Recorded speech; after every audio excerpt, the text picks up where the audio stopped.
Bonjour à toutes et à tous. Alors on va commencer cette partie 6 qui comporte 4 chapitres. Et dans ces 4 chapitres, je vais abondamment parler des contraintes de cisaillement que l'on va noter tôt. Alors jusqu'à présent, c'est-à-dire finalement pendant une bonne partie de ce cours de mécanique des structures, je n'ai quasiment exclusivement parlé que d'un type de contrainte qui était la contrainte normale. Alors vous avez vu que cette contrainte normale pouvait être due globalement à deux types d'efforts internes. D'une part, l'effort normal et d'autre part, le moment fléchissant. Alors l'effort normal, de traction ou de compression, lui, on peut s'attendre évidemment à ce qu'il ne génère que des contraintes normales, hein, qu'on avait noté sigma, mais le moment fléchissant, on a vu que dans beaucoup de cas, sauf quand on parle de flexion pure, mais dans beaucoup de cas, on a de la flexion simple, c'est-à-dire que cette flexion simple s'accompagne d'un effort tranchant. Et jusqu'à présent, les critères de dimensionnement que j'ai vus avec vous, eh bien, ne tenaient compte que de la contrainte normale. D'accord? C'est-à-dire que, par exemple, le critère de dimensionnement en flexion simple, c'était M sur le module de flexion devait être plus petit ou égal à FE sur gamma. D'accord? Et là-dedans, dans cette formule-là, on n'a pas vu apparaître jusqu'à présent une contrainte de cisaillement, alors qu'elle est bien souvent présente, puisque, comme je viens de le dire, le moment fléchissant se combine très souvent à de l'effort tranchant. Et qu'est-ce que je vous ai dit jusqu'à présent? Je vous ai dit, oh, écoutez, la contrainte de cisaillement due à l'effort tranchant, on ne doit pas l'intégrer dans la formule de dimensionnement parce qu'elle a un effet négligeable. Alors, justement, cette partie 6 a pour objectif de vérifier, de voir si effectivement cette contrainte de cisaillement est négligeable et quand est-ce qu'on doit la prendre en compte ou pas. Et donc cette partie 6 se divise en 4 chapitres.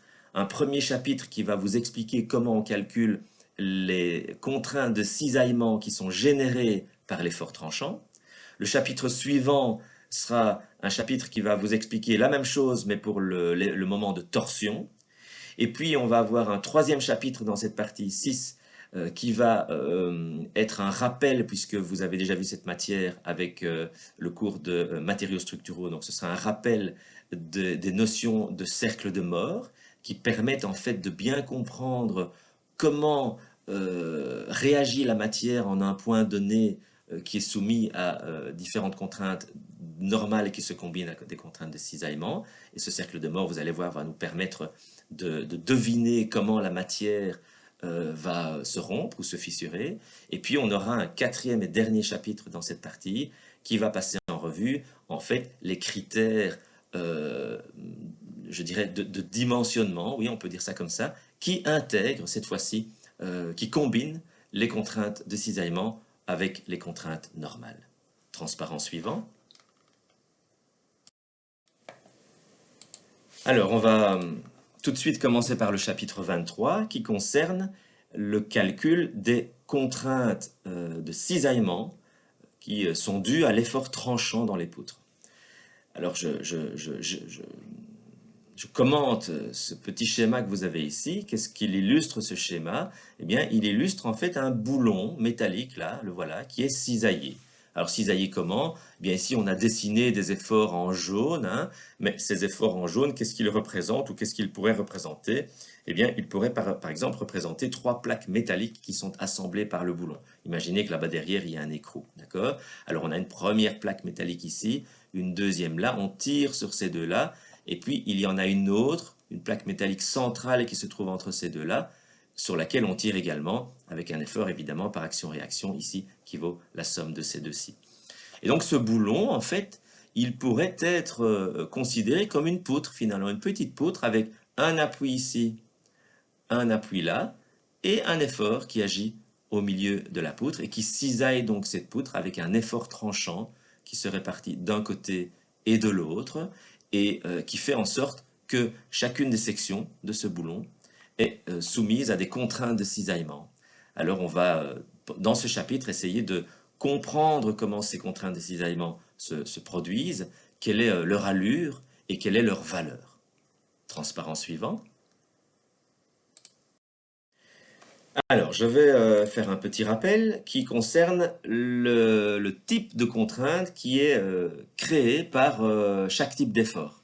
Alors, on sait déjà que l'effort normal, ben, il va créer des contraintes normales.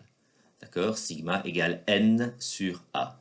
On sait aussi que le moment fléchissant, il va créer des contraintes normales aussi, et on va les évaluer avec la formule sigma est égal à m sur w. Les contraintes de tangentiel, on va les noter tau, okay, on va les exprimer tout comme les contraintes sigma en newton par millimètre carré, c'est-à-dire en mégapascal. Et ces contraintes de cisaillement, elles vont être créées par deux types d'efforts, l'effort tranchant et le moment de torsion. Alors le moment de torsion, on en a très peu parlé jusqu'à présent. Le moment de torsion, il est un petit peu moins fréquent que les autres. Pourquoi? Parce qu'en fait, dans une structure qui est 2D et qui est soumise à un cas de charge qui se trouve dans le plan de définition de la structure, il n'y a jamais d'effort de torsion.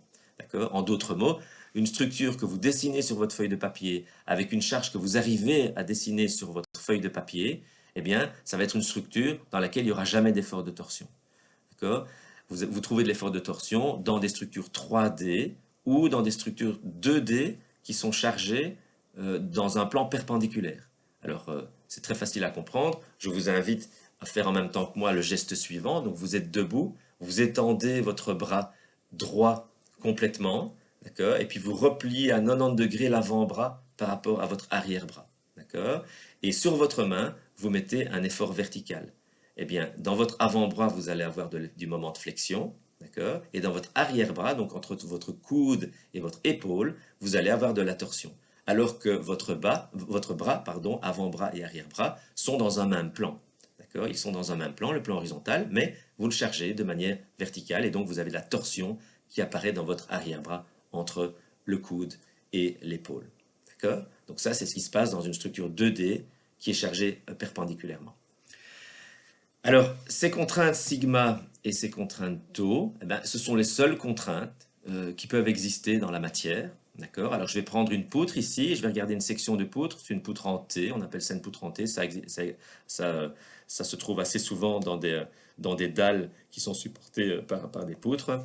Alors, on va prendre ici un petit élément de matière, je vais l'appeler une facette. D'accord? Une facette dans la matière, de dimension, disons, infiniment petite. D'accord? Et cette facette, elle sera toujours soumise à une contrainte normale, c'est-à-dire qui lui est perpendiculaire et qui vient soit de l'effort normal, soit du moment fléchissant. Je me répète, alors cette contrainte normale, elle peut être dans ce sens-ci, c'est-à-dire représenter une traction, ou dans l'autre sens, c'est-à-dire représenter une compression. Mais dans tous les cas, cette contrainte normale, elle est toujours perpendiculaire à la facette, c'est-à-dire dans le cas d'une poutre ici, et d'une facette qui se trouve sur une section d'une poutre, elle sera toujours cette contrainte parallèle à la fibre moyenne de la poutre. Et puis vous avez des contraintes de cisaillement, comme je l'ai dit, dues à soit l'effort de torsion, soit l'effort l'effort tranchant. Et ces contraintes de cisaillement peuvent se trouver, donc sont dans le plan de la facette, puisque ce sont des contraintes de cisaillement, hein, mais par contre peuvent s'orienter dans n'importe quel sens. On peut avoir une contrainte tau vers le haut, une contrainte tau vers la droite, une contrainte tau vers le bas, ou même des contraintes tau obliques. D'accord? Alors, vous avez vu que la relation qui existe entre les contraintes normales et les efforts n ou m est assez simple. Le lien qui existe entre les contraintes normales et l'effort normal, c'est simplement sigma égale n sur a. C'est très très simple. C'est une formule toute simple. Elle était un petit peu moins facile à démontrer, mais le résultat est simple. La formule qui vous donne la valeur des contraintes maximales de flexion, donc contraintes normales en fonction du moment, c'est sigma égale m sur w. C'est très simple aussi. Par contre, vous allez voir, on va le voir dans les minutes qui suivent, que la relation qui relie la contrainte de cisaillement à l'effort tranchant, et vous verrez que ce sera la même remarque pour l'effort de torsion, c'est une relation qui est un petit peu plus compliquée, même beaucoup plus compliquée, et sa démonstration, voilà, il faut s'accrocher, quoi, hein, il faut la suivre. Alors, elles sont compliquées, ces relations qui lient les contraintes de cisaillement à l'effort tranchant ou au moment de torsion, mais et c'est la remarque que j'ai faite ici, dans la plupart des cas, en fait, ces contraintes de cisaillement vont pouvoir être négligées. Et c'est ce qu'on a fait jusqu'à présent. les critères de dimensionnement qu'on a établis, donc sigma égale n sur a, sigma égale n sur a plus petit ou égal à fe sur gamma, ou bien sigma égale m sur w plus petit ou égal à fe. Donc tous ces critères-là, ces critères de dimensionnement, eh bien, vous avez vu que je n'y avais pas introduit de contrainte de cisaillement. D'accord? Alors qu'en flexion simple, il y a du cisaillement, c'est-à-dire que le moment fléchissant se combine avec de l'effort tranchant et donc il existe des contraintes de cisaillement. Mais jusqu'à présent, je ne les ai pas intégrées dans les critères de dimensionnement. Vous ne les avez pas vus, d'accord? Donc ça veut quand même dire que ces contraintes de cisaillement, ben, ce n'est que dans quelques cas particuliers qu'il va falloir en tenir compte. Et c'est l'objectif justement des chapitres suivants, c'est de voir dans quel cas il faut en tenir compte. Alors déjà, ben, vous vous rendez compte que si j'ai une torsion pure, avec aucun autre effort qui est présent dans l'élément, ben forcément, il va falloir dimensionner cet élément en fonction des contraintes de cisaillement, c'est clair. Dans une poutre en flexion simple, eh bien, ce n'est que quand la poutre sera en fait très courte, c'est-à-dire soumise à un petit moment fléchissant, mais à un grand effort tranchant, que les contraintes de cisaillement vont commencer à prendre de l'importance. Okay? Mais ce sont des cas un petit peu particuliers et moins fréquents, et c'est pour ça que ce n'est que maintenant que je commence au bout de plusieurs semaines de cours, à vous parler des contraintes de cisaillement. Transparent suivant. Alors, qu'est-ce que je vais faire ici? Je vais démontrer de manière très simple, vous allez voir que la démonstration est très très courte, l'existence de ce qu'on appelle en résistance des matériaux les contraintes rasantes. Alors, les contraintes rasantes, ce ne sont pas c'est pas un nouveau type de contrainte, hein, ce sont toujours des contraintes de cisaillement qui s'expriment toujours avec la lettre tau, mais il se fait que ces contraintes rasantes sont en fait des contraintes qui apparaissent à des endroits qu'on n'aurait pas nécessairement soupçonné intuitivement a priori. D'accord? Alors, qu'est-ce que je vais faire? Je vais considérer une poutre, la voilà, dont la fibre moyenne se confond avec l'axe X ici. Alors, ce n'est pas tout à fait une poutre que vous voyez, ce que j'ai dessiné là, c'est un morceau de poutre, d'accord? Un morceau de poutre de longueur delta X. Cette poutre, elle a une section en T, de nouveau. Pourquoi une section en T? Ben, c'est simplement pour vous montrer que la démonstration, elle pourrait se généraliser à n'importe quel type de section, d'accord? Alors, qu'est-ce que je vais faire? Dans ce petit morceau de poutre de longueur delta X, je vais aller considérer, imaginer un parallélépipède rectangle là, de matière qui a une longueur delta x, d'accord, et une section delta z en largeur et delta y en hauteur. Et ce petit morceau de matière parallélépipédique, je vais aller dans ma petite tête d'humain l'isoler dans l'espace, le considérer tout seul là dans l'espace, et je vais me dire, bon, ok, il a une longueur delta x, une hauteur delta y, une largeur delta z, et si j'ai de l'effort tranchant sur cette section, alors je vais par exemple imaginer l'effort tranchant vers le haut, ok, bon, ça veut dire qu'il est négatif, soit dit en passant, mais ça n'a pas beaucoup d'importance ici. Imaginons-le vers le haut sur cette section-là et vers le bas par action-réaction sur la section opposée, là-bas derrière. Ben, cet effort tranchant va me créer, hein, dans le plan de cette section, des contraintes de cisaillement que je ne connais pas encore, mais que je peux, disons, imaginer. D'accord? Ça veut dire que vous allez avoir sur ce petit carré de matière-là, hein, sur la face de droite du morceau de poutre, vous allez avoir une contrainte tau vers le haut, hein, et de l'autre côté, là-bas, vous allez avoir par action-réaction la même contrainte, puisque les deux agissent sur des surfaces identiques. Alors, je vais regarder ce parallélépipède rectangle de profil. Donc, je vais regarder cette surface-là, ok, celle-ci, là, ok, et je vais la dessiner ici.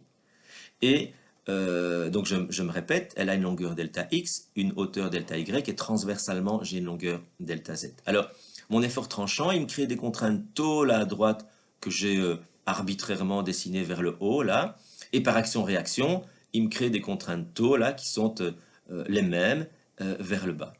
Et puis, je vais me dire, mais est-ce que par hasard, il pourrait exister des contraintes sur la face supérieure et sur la face inférieure? Alors, si c'est le cas, hein, imaginons que ça soit le cas, je vais les noter T', d'accord? Ça ne désigne pas ici une dérivée, c'est juste T', d'accord? Et si j'ai une T' là qui agit vers la droite, bah, par action-réaction en bas, je vais avoir une tau', pardon, qui agit vers la gauche. Ok? Alors, qu'est-ce que je vais faire? Bah, je vais en fait faire l'équilibre de rotation autour de l'axe Z, d'accord? de ce parallélépipède rectangle autour d'un point A qui en fait est quelque part là, c'est-à-dire quelque part sur cette petite arête là. D'accord? Alors si je fais cet équilibre, ben, en fait, les contraintes taux ici, ben, elles sont dirigées vers le point A, donc il n'y a pas de moment possible. Idem pour ces contraintes taux prime là. Par contre, les contraintes taux ici agissent avec un bras de levier delta x et les contraintes taux prime agissent avec un bras de levier delta y. On retrouve ce delta x là et ce delta y là. Donc, taux agissant sur cette surface delta y delta z ici, a un bras de levier delta x. Donc le moment créé par ces contraintes-ci par rapport à A, c'est taux delta z delta y, donc ça c'est le petit effort, fois le bras de levier delta x. D'accord? Elles agissent vers le haut, donc elles ont tendance à faire tourner l'élément dans le sens antihorlogique. Par contre, les contraintes taux prime là, elles agissent sur une surface qui vaut delta x fois delta z perpendiculairement à l'écran, avec un bras de levier qui vaut delta y. Donc j'ai taux prime, delta x, delta z, ça c'est le petit effort, fois delta y. Et comme elles sont dans le sens horlogique, ben, je vais aller mettre un moins devant, puisque les autres, elles étaient prises positives dans le sens antihorlogique. Okay? L'une moins l'autre égale 0. Je simplifie par delta x, delta y, delta z. Et qu'est-ce que je trouve? Je trouve que taux prime est égal à taux. C'est-à-dire que je viens de démontrer quelque chose de fondamental en résistance des matériaux. C'est-à-dire que quand vous avez l'effort tranchant qui agit sur des surfaces, sur des sections qui sont perpendiculaires à la fibre moyenne de la poutre, vous allez avoir partout sur les surfaces horizontales, c'est-à-dire les surfaces qui sont parallèles à la fibre moyenne, vous allez avoir des contraintes qui vont apparaître, qui vont naître, qui sont obligées d'apparaître pour que l'équilibre de la matière se produise dans l'espace. Et ces contraintes, elles sont appelées contraintes rasantes. D'accord? Ce sont des contraintes de cisaillement et elles sont en fait égales aux contraintes de cisaillement dues à l'effort tranchant. Transparent suivant. Alors, on en vient ici à une notion également très importante dans le domaine de la résistance des matériaux, qui est une suite du théorème de réciprocité des contraintes tangentielles que l'on vient de démontrer. Je vais vous avouer que c'est quelque chose que j'ai toujours du mal à faire comprendre aux étudiants, même quand je suis en phase 2. Donc ici, bon, je vais faire mon possible pour que vous le compreniez, alors que l'on est en distanciel. Alors, donc, petit rappel du théorème de réciprocité des contraintes tangentielles. Qu'est-ce qu'il vous dit? Il vous dit que quand vous avez quelque part dans de la matière, une facette de matière, donc une petite face de matière, sur laquelle agit une contrainte de cisaillement taux, eh bien, vous avez obligatoirement, sur les facettes qui sont perpendiculaires à la première facette, une nouvelle contrainte qui naît, qui s'appelle contrainte rasante, que j'avais appelée taux prime, et qui vaut en fait taux. D'accord? Alors, à partir de là, qu'est-ce que je vais faire? Je vais considérer une poutre, la voici, de section rectangulaire. Donc cette poutre, eh bien, sa fibre moyenne passe ici par le centre du rectangle, et puis part là-bas derrière l'écran, et puis sort de l'écran ici. D'accord? Et je vais aller considérer dans cette poutre un parallélépipède de matière, dont la petite surface, la latérale, est dans le plan de la surface extérieure de la poutre. D'accord? Donc l'air se trouve directement à gauche de cette petite facette-là. Et ce parallélépipède de matière, je vais aller le redessiner ici. Donc là, vous avez de la matière, c'est en grisé, et cette surface-ci, c'est la surface de la poutre qui est en contact avec l'air. Alors, imaginez que cette section de poutre soit soumise à de l'effort tranchant ou de l'effort du moment de torsion, donc des efforts qui créent des contraintes de cisaillement.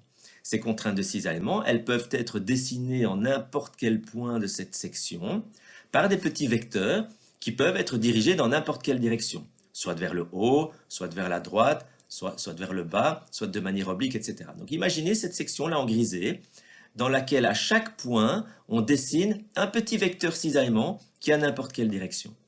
Alors, imaginons que sur le bord ici, donc là je suis dans la matière, et là, c'est de l'air, donc c'est ce qu'on voit là en blanc, c'est la surface latérale de ma poutre, elle est là, d'accord? Imaginons, d'accord, que ici, j'ai un vecteur taux, donc un vecteur cisaillement qui existe. Par réciprocité des contraintes tangentielles, je devrais avoir automatiquement une contrainte rasante qui naît ici sur la surface perpendiculaire, c'est-à-dire sur la surface de la poutre qui est en contact avec l'air. D'accord? Mais en fait, cette surface étant en contact avec l'air, il ne peut pas y avoir de contrainte taux prime sur cette section. D'accord? Parce que je ne suis pas en train de frotter ma poutre, par exemple, ou il n'y a pas un flux d'un liquide qui exerce un léger frottement sur la poutre. Non, il n'y a pas de frottement puisque je suis dans l'air. Donc, mon taux prime ne peut pas exister. Si mon taux prime ne peut pas exister, mon taux ne peut pas exister puisque l'un est égal à l'autre. D'accord? J'en déduis que les contraintes de cisaillement dans une section ne peuvent jamais être perpendiculaires à une face extérieure d'une poutre. Ce qui est le cas ici. Donc ceci, en fait, ne peut pas exister. Par contre, ceci peut exister. Donc je peux avoir une contrainte de cisaillement qui revient de manière parallèle au bord de la poutre. Parce que si elle est parallèle au bord de la poutre, comme c'est le cas là, le bord de la poutre c'est ça, hein, et ça c'est la face latérale de la poutre en contact avec l'air, cette contrainte-là, elle peut effectivement s'équilibrer avec une contrainte rasante qui se trouve là, la contrainte taux prime, mais celle-là, elle est bien dans la matière, donc elle peut bien exister. D'accord? En d'autres mots, les contraintes de cisaillement, tous ces petits vecteurs cisaillement que vous pourriez avoir dans cette section-là, ils peuvent avoir n'importe quelle direction quand ils sont dans la matière même à l'intérieur de la section, mais dès qu'ils s'approchent des bords de la section, ces vecteurs contraintes de cisaillement redeviennent parallèles au bord de la section, ou, donc c'est le cas ici, d'accord, ce vecteur-là est parallèle au bord, à la face de la poutre, ou nul. C'est l'un ou l'autre, mais pas non nul comme ici. Voilà, j'espère avoir été clair, et on passe au transparent suivant. Alors ici, on va voir une nouvelle notion, qui est la notion de module de glissement, qui est assez facile à comprendre parce qu'il y a une analogie très forte avec le module d'élasticité. Et je vais dire ça comme ça, je vais dire que le module de glissement G est au glissement gamma, ce que le module d'élasticité E est à la déformation epsilon dans la loi de Hooke. Alors, qu'est-ce que ça veut dire tout ça? Ben, on sait que les contraintes normales sigma provoquent de l'allongement ou du rétrécissement epsilon, hein, loi de Hooke, sigma égale E fois epsilon. Eh bien, on va voir ici que les contraintes de cisaillement, tau, provoquent en fait une déformation gamma qu'on va appeler gauchissement ou glissement. Alors, de quoi s'agit-il? Ben, regardons un cube de matière, regardons-le de profil. Donc, ce cube a évidemment une épaisseur qui est perpendiculaire à l'écran. Et sur chacune de ces faces que l'on regarde de profil, donc, eh bien, on a des contraintes taux qui agissent. Donc, par réciprocité des contraintes tangentielles, on sait que si j'ai un taux là vers le haut, j'ai un taux là vers le bas, et un taux là vers la droite, et un taux là vers la gauche. Okay? Alors, on imagine bien que ce cube de matière va devenir, à cause de ces contraintes taux, un losange. Et ce losange, évidemment, bah, c'est un morceau de matière qui s'est déformé par rapport au cube. Alors si on le remet de manière à le regarder selon cette figure-là, eh bien, on peut voir que les faces, en fait, déformées, font un angle gamma par rapport aux faces non déformées. Alors cet angle gamma, c'est ce qu'on va appeler le glissement. Il va s'exprimer avec un angle et il est dû aux contraintes de cisaillement. Alors, il y a une loi qui existe et qui relie les contraintes de cisaillement au glissement par l'intermédiaire d'une caractéristique mécanique de chaque matériau qui s'appelle le module de glissement et que l'on note G. Et alors vous voyez ici qu'il y a une grande analogie entre cette loi tau égale G gamma et la loi de Hooke sigma égale E epsilon. Le tau, le sigma, le G et le E s'expriment en newton par millimètre carré. Alors, pour terminer, on peut montrer que pour un matériau idéal, c'est-à-dire qui est élastique, linéaire, isotrope, donc dont les caractéristiques mécaniques sont les mêmes dans toutes les directions, eh bien, il y a une loi qui relie le module d'élasticité au module de glissement et qui tient compte en fait du module de Poisson. Alors rappelez-vous, ce module de Poisson, ça exprime la valeur du gonflement ou de la contraction transversale d'un élément qui est comprimé ou tendu. Et donc, le module de Poisson, le module d'élasticité et le module de glissement sont trois caractéristiques essentielles en fait de chaque matériau. Le module d'élasticité E est le module qui est, je dirais, entre guillemets, le plus important. C'est celui qu'on va utiliser le plus dans les formules de calcul de flèche ou d'instabilité. Transparent suivant. Alors, quel est l'effet de ces contraintes de cisaillement sur la déformation des poutres? Donc, on vient de voir que eh bien, le module de glissement était une caractéristique des matériaux et qu'il exprimait le fait qu'un carré ou un cube de matière pouvait se transformer en un losange de matière. Alors, on prend une poutre ici et on va regarder la partie inférieure du schéma. Et on va appliquer ce qu'on connaît à ce stade, c'est-à-dire que on va considérer une section là dans une poutre et on va considérer un cube de matière là tout en haut sur la fibre supérieure. Ce cube de matière, à cause du principe de réciprocité des contraintes tangentielles, eh bien, sur ce cube de matière, on sait qu'il n'y a pas de contrainte de cisaillement sur cette face-là ni sur cette face-là. D'accord? Donc là, je n'ai pas de contrainte de cisaillement. Donc mon cube de matière reste un cube de matière lorsque la poutre est chargée et soumise à un effort tranchant. Okay? Même raisonnement pour la fibre inférieure. Par contre, au niveau du centre de la poutre, on sait que ce cube de matière, ou en tout cas le carré de matière qui représente la face latérale du cube, va devenir un losange. Si ce carré devient un losange, eh bien, ça veut dire qu'on a une déformation qui se passe et qui a tendance à transformer une section droite en une espèce de section en S que je surligne ici avec le pointeur laser. Alors, ce que je vous explique à l'instant, ça peut quand même paraître contradictoire avec la loi de Bernoulli, puisque la loi de Bernoulli, elle nous disait que les sections droites restaient droites après déformation. Mais en fait, Bernoulli ne s'est pas beaucoup trompé, parce que ces déformations de cisaillement dans les poutres, elles sont extrêmement faibles, et la plupart du temps, dans 99% des cas, négligeables par rapport aux déformations qui sont des déformations epsilon, donc dues aux contraintes normales de flexion. Et donc la plupart du temps, on peut négliger les déformations dues à l'effort tranchant et aux contraintes de cisaillement. Transparent suivant. Bien, alors c'est ici que les Romains s'empoignèrent, parce qu'on est parti pour quelques transparents là, avec une démonstration qui a pour objet d'établir la relation qui relie les contraintes de cisaillement dans une section de poutre à l'effort tranchant. Alors je demande toute votre attention parce que la démonstration est assez subtile. Alors, voici une poutre, de nouveau, de section quelconque. On va la prendre en poutre section en T, d'accord, par exemple. Et cette poutre est soumise à flexion simple, c'est-à-dire que j'ai un moment fléchissant qui varie le long de la poutre, avec également un effort tranchant. La fibre moyenne ici est représentée par l'axe X que vous trouvez là, et puis vous avez un axe Y vertical et un axe Z horizontal. Alors je vais prendre un morceau de poutre de longueur petite, dx. D'accord. Alors, à gauche de la poutre, ici, vous savez que vous avez un plan de contrainte qui est en coupe un triangle, hein, c'est le triangle qui est dessiné là.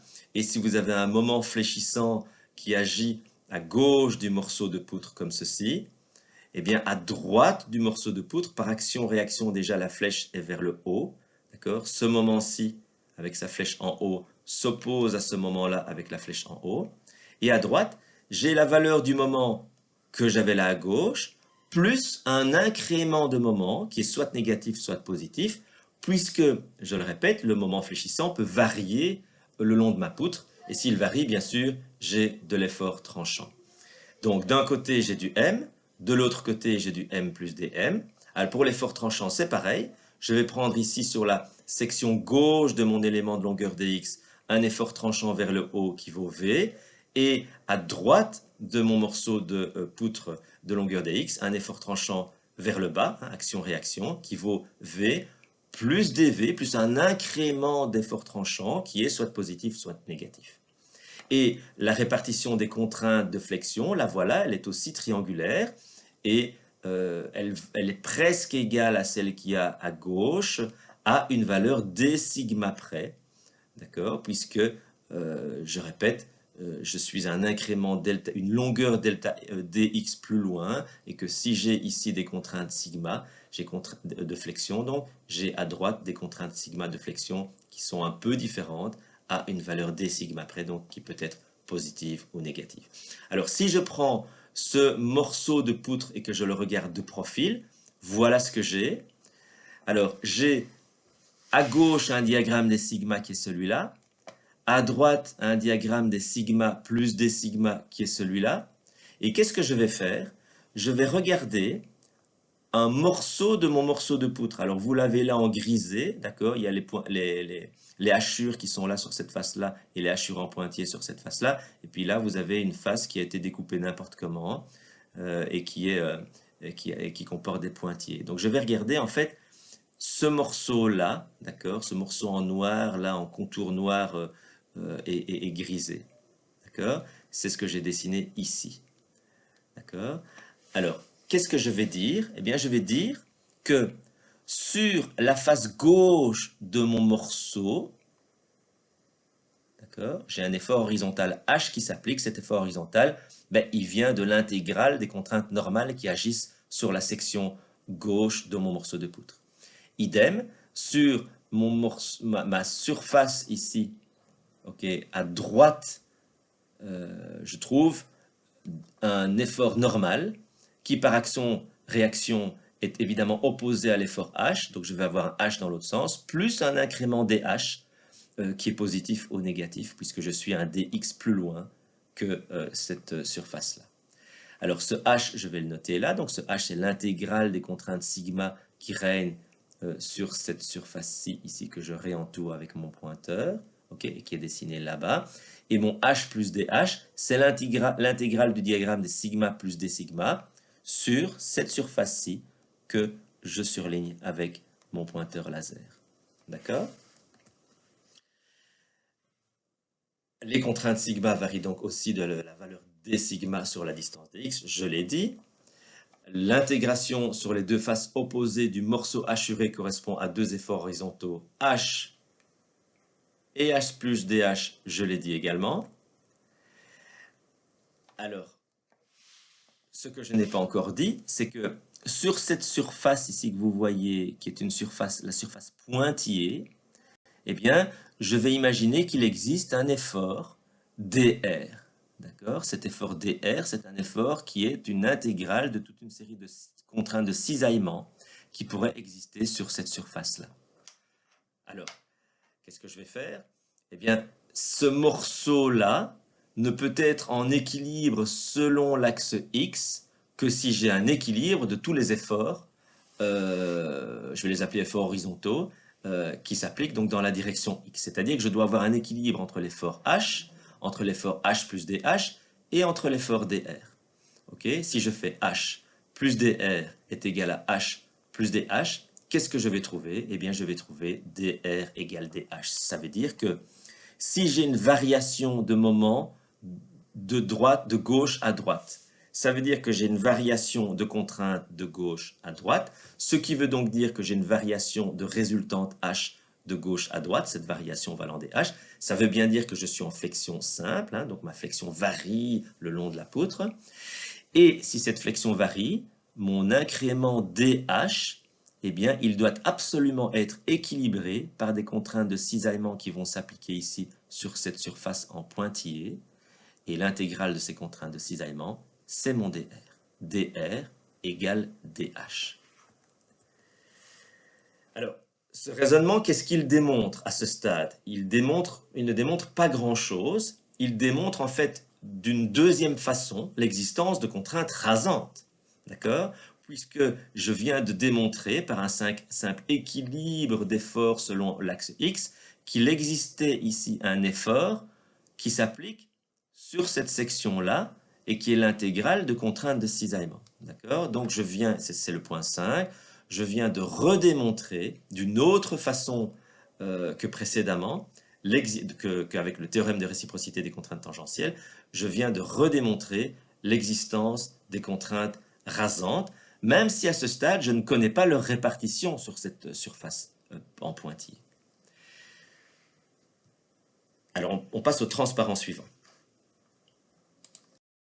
Alors, qu'est-ce que je vais faire ici? Je vais utiliser le résultat du transparent précédent et le même schéma pour tout doucement parvenir à démontrer la formule que je recherche finalement, hein, qui est la formule qui me lie les contraintes de cisaillement à la valeur de l'effort tranchant. Alors, je reprends le schéma que je vous ai expliqué il y a quelques secondes et je vais m'intéresser aux contraintes ici d sigma, d'accord? Et à leur résultante qui vaut dH. Alors, qu'est-ce que j'avais obtenu au transparent précédent? Ben, c'est que dr, là, qui était l'effort en fait qui frottait, qui cisaillait en quelque sorte cette surface qui ne ressemble à rien ici, hein, la surface avec des petits points, ben, ce dr donc, est égal à dh, c'est égal à quoi? Ben, à l'intégrale des contraintes, ok, sur cette valeur-là. Pas tout à fait des contraintes, mais des delta contraintes, d'accord, puisqu'on parle du delta h. Donc, mon dr vaut l'intégrale sur cette surface ici que je vais appeler A1, la surface hachurée, des d sigma fois dA, des petits éléments de surface. Mais je sais que mon d sigma là quelque part, donc la contrainte qui est due à mon dm, ben, qu'est-ce qu'elle vaut, hein? Je vous renvoie à un cours précédent, elle vaut y sur i fois mon dm. Alors, ça, qu'est-ce que ça donne? Ben, mon dm, je sais en fait que la dérivée du diagramme des moments fléchissants est égale au diagramme des forts tranchants. Donc, v est égal à dm sur dx, donc dm est égal à v dx. Je vais aller le reporter ici dans l'équation. Alors, mon v et mon dx, où que je sois là dans mon R A1, ils sont constants. Donc, je peux les sortir de l'intégrale, de même que l'inertie totale de la section en t, donc mon v dx sur i, peut sortir de mon intégrale, puisque mon intégrale se fait sur des points hein, de cette section A1, où v, i et dx eh bien, sont invariables. Et qu'est-ce que je trouve ici? Je trouve une intégrale des y dA effectuée sur ma section A1, donc celle-ci. Et qu'est-ce que c'est qu'une intégrale de y dA, donc de bras de levier fois de surface? Eh bien, c'est un moment statique. Alors, il ne s'agit pas, donc ici c'est très important ce que je dis, il ne s'agit pas du moment statique de la section en T. Non, en fait, il s'agit du moment statique de la section A1, d'accord, calculé par rapport à l'axe Z qui est ici. D'accord? Et je vais appeler cette intégrale de y dA SY. Et je viens de démontrer quelque chose qui va tout doucement m'amener à la formule que je cherche depuis de longues minutes. D'accord? Donc ici, qu'est-ce que j'ai? Eh bien, j'ai dr est égal à v dx sur i fois SY. C'est ce que j'ai marqué ici. Alors, cette expression, je l'ai entourée. Pour l'instant, elle nous est encore plus ou moins inutile, mais je vais au transparent suivant la transformer une dernière fois pour vous montrer à quoi elle peut finalement servir. Transparent suivant. Alors, on va considérer une poutre de section rectangulaire, hein, pour simplifier les choses. On trouve quand même souvent dans les ouvrages des poutres de section rectangulaire, surtout pour les structures en béton. Alors, voici ma poutre. La fibre moyenne est confondue avec l'axe X de la poutre. J'ai un repère là avec un Y qui est positif vers le haut. Et la hauteur de ma section donc, de poutre est H, la largeur de la section c'est B.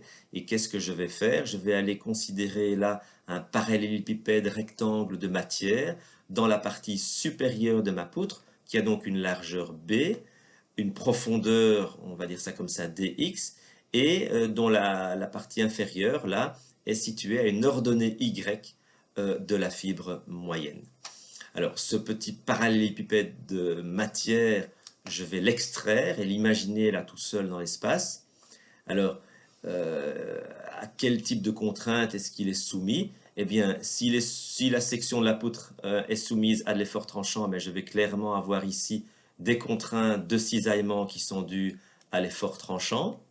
Par réciprocité des contraintes tangentielles, je vais avoir d'autres contraintes, la rasantes, qui naissent dans la section du dessous, d'accord, qui est une section qui est dans un plan parallèle à la fibre moyenne. Et si je regarde cette surface-là, donc si je regarde en fait le parallélépipède rectangle de profil, donc via cette surface-là avec le petit sourire que je retrouve ici, eh bien qu'est-ce que je retrouve? Je retrouve ma contrainte en rouge là, qui est celle-là. Je trouve ma contrainte rasante ici, qui est celle-ci.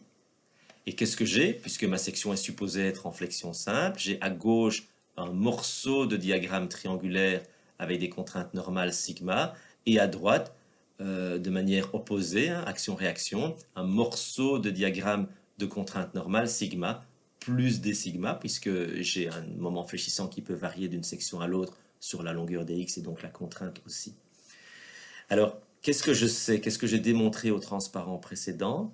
Ben, j'ai démontré en fait que sur mon morceau de matière là, l'intégrale de toutes ces contraintes rasantes ici, que j'ai appelée en fait dr, eh bien, elle est égale à ceci, c'est-à-dire l'effort tranchant, qui est une constante dans la section considérée, divisé par l'inertie de la section, qui est aussi une constante, hein, dans ce cas-ci, c'est une section rectangulaire, donc c'est bh³ sur 12, fois mon fameux SY, je vais y revenir, fois dx, qui est la longueur de mon morceau de parallélépipède. Alors, on va admettre quelque chose, on va admettre que la contrainte de cisaillement ou la contrainte rasante, d'ailleurs, elle est la même de droite à gauche. Okay, il n'y a pas beaucoup de raisons pour qu'elle soit différente. Et donc, si c'est le cas, qu'est-ce que je vais avoir? Eh bien, je vais en fait prendre ici donc mon dr. Hein, mon dr, c'est l'intégrale de ces contraintes taux, ce qui veut donc dire que dr divisé par cette surface ici en blanc, hein, dont la surface en fait vaut b fois dx, donc dr sur b fois dx, ben, ceci c'est la contrainte rasante qui se trouve là-bas sur la surface en bas, par réciprocité des contraintes tangentielles, c'est aussi la contrainte de cisaillement qui se trouve dans ma section. Eh bien, mon taux de y qui vaut dr sur b dx, eh bien, si vous remplacez dr par cette expression-là, vous trouvez v sy dx sur i divisé par b dx, et vous trouvez finalement que la contrainte de cisaillement ou la contrainte rasante, puisqu'elles sont égales, a une ordonnée y au-dessus, ou en dessous d'ailleurs, avec un signe négatif, de la fibre moyenne, est égale à v fois sy divisé par b fois i. Alors, v c'est l'effort tranchant, b c'est la largeur de la poutre, i c'est l'inertie de la section rectangulaire, c'est-à-dire bh³ sur 12, et sy, attention, j'insiste là-dessus, sy n'est pas le moment statique de la section rectangulaire par rapport à un axe quelconque, c'est le moment statique de cette surface-là en bleuté par rapport à l'axe Z. D'accord? Donc globalement, qu'est-ce qui vaut dans ce cas-ci le SY? Il vaut cette surface-là, ok, fois la distance entre son centre de gravité et ce point-ci. Ça, c'est ce que représente le SY. Et c'est ce que je notais ici. Donc le SY, en fait, c'est l'intégrale allant de Y à la fibre supérieure. Donc de quoi? Eh bien, des petits éléments d'air fois leur bras de levier par rapport à l'axe Z. Donc c'est l'intégrale pour des petits morceaux d'air pris de Y à H demi. De quoi? Ben de YdA, hein, c'est bien l'expression d'un moment statique. Mais YdA, c'est quoi? Donc si je prends un petit élément d'air ici, ben, je vais le prendre avec une largeur B et une épaisseur dy. D'accord? Donc mon dA, c'est B fois dy. Et vous pouvez vérifier que l'intégrale entre y et h demi de yb dy, eh bien, c'est égal à ça. C'est-à-dire b demi fois, entre parenthèses, h carré sur 4 moins y carré. Alors tout ça, finalement, qu'est-ce que ça nous dit?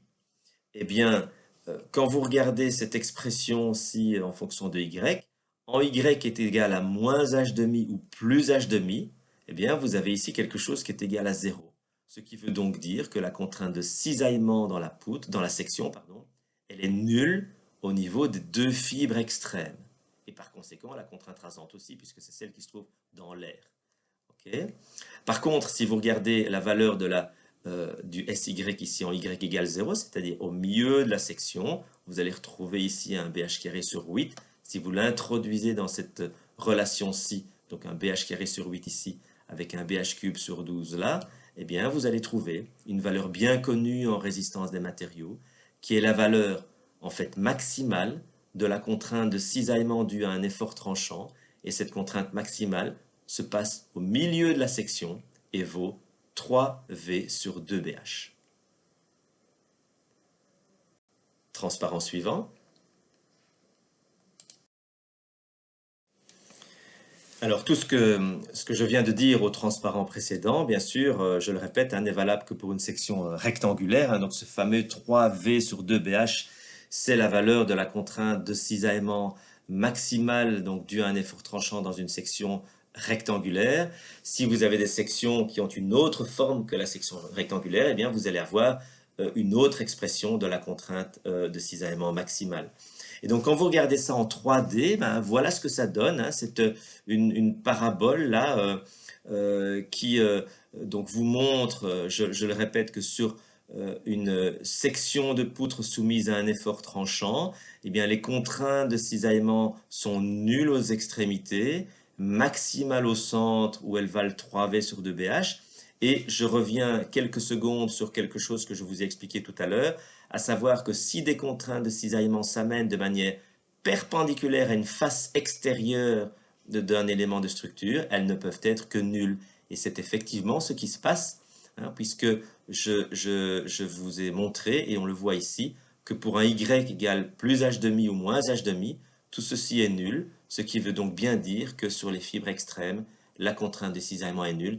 Elle ne pourrait pas être non nulle, parce que si elle était non nulle, par réciprocité des contraintes tangentielles, ça voudrait dire qu'il existe aussi des contraintes non nulles sur des faces de poutres qui sont en fait en contact avec l'air et donc sur lesquelles il n'y a en réalité aucune contrainte possible. Et je réécris ici la valeur des contraintes de cisaillement en fonction de Y, donc Y étant l'ordonnée prise par rapport au centre de la poutre. Transparent suivant. Alors bon, on a vu, hein, on vient de voir que l'expression qui relie les contraintes de cisaillement à l'effort tranchant, ben, ce n'est pas une expression qui est simple. Hein. Elle se complexifie évidemment lorsqu'elle est appliquée à des sections plus complexes que la section rectangulaire. Alors je voudrais ici revenir sur la notion de contrainte rasante parce qu'elles ont en fait une utilité importante.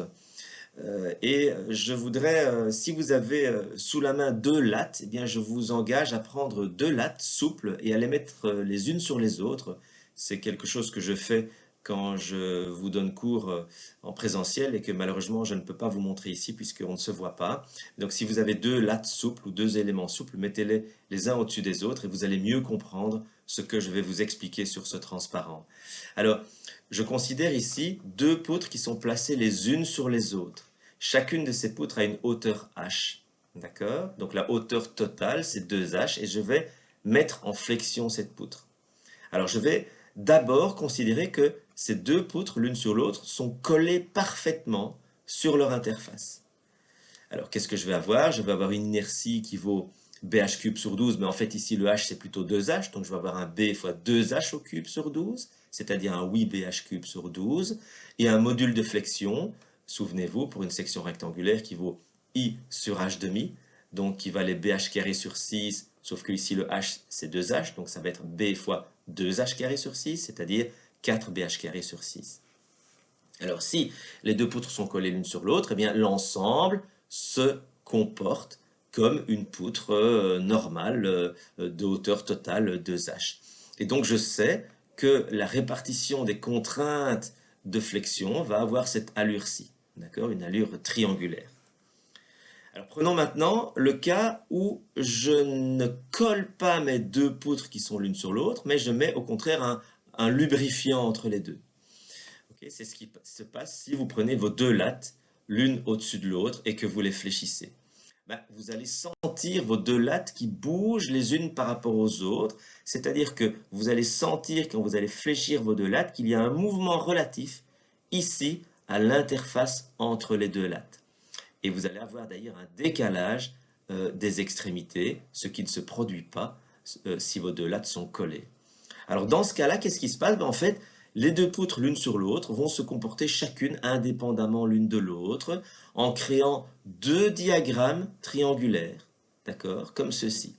Alors ces deux diagrammes, eh bien, ils vont représenter en réalité des contraintes, hein, alors que la portée est plus grande, alors que la portée dans les deux cas est la même et que la charge est la même, les deux diagrammes ici vont correspondre à des contraintes qui sont plus grandes que dans le cas où les deux poutres sont collées. Pourquoi? Eh bien, ces deux poutres se comportent chacune comme deux poutres séparées, avec chacune leur propre inertie, d'accord, et chacune leur propre module d'élasticité. Et donc, si vous mettez deux poutres l'une au-dessus de l'autre, eh bien, vous allez avoir une résistance qui va être deux fois plus importante que si vous ne preniez une seule des deux poutres. C'est-à-dire que votre inertie totale, elle va être BH cube sur 12 plus BH cube sur 12, donc la somme de deux inerties.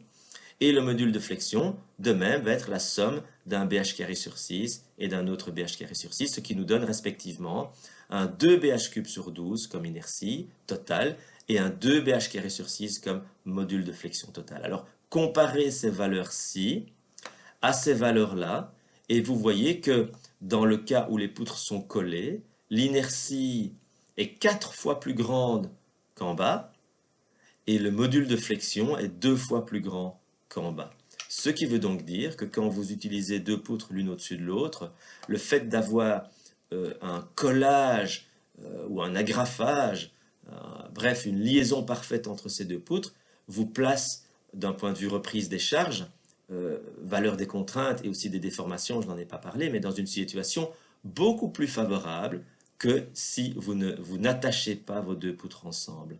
Et en fait, ce sont les contraintes rasantes, hein, qui attachent les deux poutres ensemble. Si vous avez un lubrifiant entre vos deux poutres, là, à l'interface entre les deux, il ne peut pas exister de contraintes rasantes, et c'est leur absence qui fait que cette situation, en fait, est défavorable par rapport à la situation du dessus. Donc ces contraintes rasantes, finalement, ont une utilité. Elles sont là pour attacher la matière et les fibres de matière, si je peux utiliser l'expression fibre, les unes au-dessus des autres. Transparent suivant. Alors, une application immédiate de tout ceci, c'est quand on veut, par exemple, soutenir une dalle avec des poutres. Qu'est-ce qu'on a toujours intérêt à faire? Eh bien, on a toujours intérêt à attacher, à liaisonner d'une façon ou d'une autre les poutres avec leurs dalles. Pourquoi? Eh bien, parce que de cette façon, la poutre là n'est pas seulement ce que je pointe ici avec le laser, mais si elle est attachée à la dalle, eh bien, la poutre va prendre, entre guillemets, une partie de la surface de la dalle pour se comporter comme une poutre en fait plus grande grâce au fait que des contraintes rasantes peuvent naître là, je répète, si on attache la poutre à la dalle. Et par exemple, ici, dans ce cas-ci, c'est une poutre métallique. Comme on fait pour l'attacher à une dalle en béton? Eh bien, on vient y souder tous les 20 ou 30 cm dans l'axe de la poutre des petits goujons là qui font une bonne liaison entre la poutre en acier et le béton. Donc, je répète, quand on a une poutre qui soutient une dalle, eh c'est toujours intéressant d'aller attacher d'une façon ou d'une autre cette poutre, la partie supérieure de la poutre, à la dalle, parce que la poutre, évidemment, va être soulagée, elle va s'étendre dans la dalle et permettre une augmentation de son inertie et de son module de flexion. Transparent suivant. Alors, qu'est-ce que je vais faire maintenant? Je vais m'intéresser aux contraintes de cisaillement, donc liées toujours à l'effort tranchant, dans des sections ouvertes. Alors, c'est pas vraiment pour le plaisir de chipoter sur des sections ouvertes, parce qu'en fait, des sections ouvertes, il en existe bien sûr hein, dans le domaine de la construction et dans le domaine de la mécanique, mais elles ne sont pas légion. Mais par contre, m'intéresser aux sections ouvertes va me permettre de trouver l'allure des contraintes de cisaillement dans des sections en I qui, elles, par contre, sont très courantes dans le domaine de la construction. D'accord? Donc cette étude de section ouverte est un passage obligé, je dirais, pour arriver tout doucement à établir les relations relatives aux sections en I, et en particulier les sections métalliques en I. D'accord? Alors voilà une vue 3D générale d'une section ouverte de forme quelconque. La seule chose que je vais considérer, c'est que son épaisseur est constante. D'accord? Donc l'épaisseur T, là, est constante. D'accord? Alors, qu'est-ce que je vais faire? Eh bien, donc de nouveau, je considère que ceci est une poutre, hein, que j'ai raccourcie pour les besoins du dessin, soumise à un effort tranchant qui s'applique au niveau de la fibre moyenne. Et je vais ici aller chercher un morceau de cette poutre, vous voyez ce morceau-ci, que je vais redessiner là en haut. Alors, qu'est-ce que j'ai? Eh bien, j'ai dans cette section de la contrainte de cisaillement, je sais maintenant qu'elle va être maximum là quelque part au centre, qu'elle ne peut être que nulle là sur les extrémités, ok, et qu'elle ne peut être que parallèle au bord de la section. Toujours pour la même raison, c'est que si elle n'était pas parallèle, eh bien, par réciprocité, il devrait exister des contraintes qui agissent sur la surface de la section en contact avec l'air, ce qui est impossible, à moins évidemment de frotter, d'exercer un frottement sur cette surface à partir de l'extérieur. Alors, ce morceau que j'isole là, il a une longueur dx, une épaisseur t, et je vais reprendre mon expression dr, là, qui désigne en fait l'intégrale des contraintes rasantes qui s'expriment sur une section perpendiculaire à la section de la poutre. Alors, cette intégrale, qu'est-ce qu'elle vaut? En fait, elle vaut la contrainte tau fois la surface sur laquelle elle agit, c'est-à-dire l'épaisseur t de la poutre, je dis bien de la section, fois la longueur du petit morceau. La longueur de ce petit morceau, eh bien, c'est dx. Donc, l'intégrale de ces contraintes-là de cisaillement, dr vaut tau fois t fois dx. D'accord? Alors, je lis ce qui est marqué là avec vous. On a montré que l'effort rasant dr est parallèle à l'axe x de la poutre, de même que la contrainte rasante tau auquel il est associé. Vu la faible épaisseur, on admettra ces contraintes rasantes uniformes sur l'épaisseur T. D'accord? Notez que c'est aussi ce qu'on a fait pour la poutre de section rectangulaire de largeur B. Hein. Alors, donc, en vertu du théorème de réciprocité des contraintes tangentielles, les contraintes tau dans le plan de la section, ici, eh bien, sont égales à leurs contraintes rasantes associées. Donc, si je regarde ce point-là, les contraintes que j'ai là sont égales à celles-là. Okay. Ce sera la même conclusion ici en haut. Par exemple, là en haut, elles sont nulles. Et elles sont effectivement nulles sur la paroi là, de la poutre ouverte qui est en contact avec l'air. Alors, ces contraintes sont, je le répète de nouveau, donc ces contraintes de cisaillement là, dans la section sont parallèles au bord de la section. Il ne peut pas en être autrement. Et nulles aux extrémités, je l'ai déjà dit. Ok, alors, transparent suivant.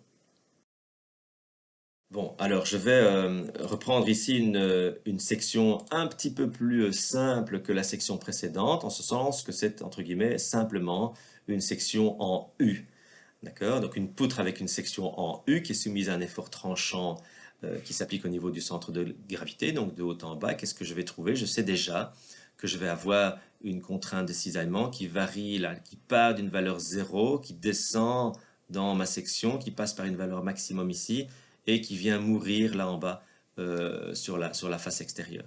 Alors, dimension h en hauteur, b en largeur, épaisseur de semelle tf, épaisseur de lame tw. Mon centre de gravité ici comprend un repère avec un y qui est vers le haut, et mon x est la fibre moyenne de la poutre.